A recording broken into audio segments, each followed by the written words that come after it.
Now, said the little red hen, though she already knew the answer, who will help me bake the bread? Not I, said the dog. It's time for me to take a nap. Not I, said the cat. I really must get my beauty sleep. Not I, said the goose. I absolutely must rest my voice. All right, said the little red hen. Then I'll bake the bread myself. And she did. She built the fire, a difficult chore, and slid the pan through the oven door. She cleaned the mess that the baking had made, and finally went out to rest in the shade. As the afternoon wore on, the wonderful aroma of baking bread drifted through the cottage.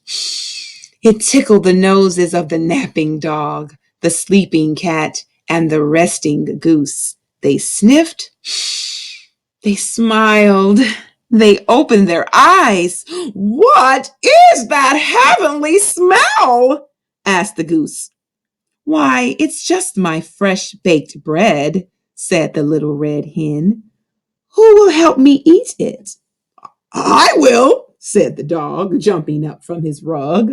I will, said the cat, leaping down from the windowsill. I will, screeched the goose, forgetting to rest her voice.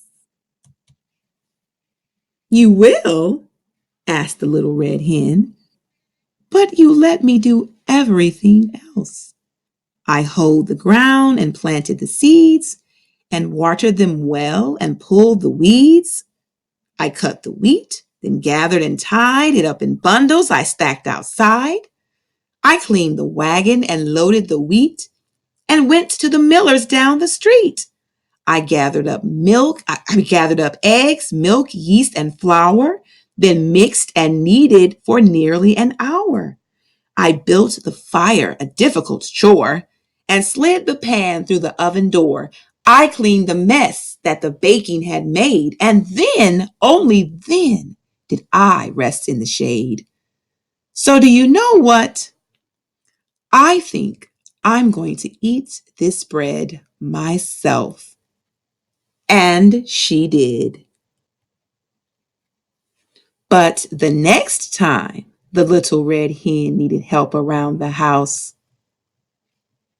nobody said, not I. The end.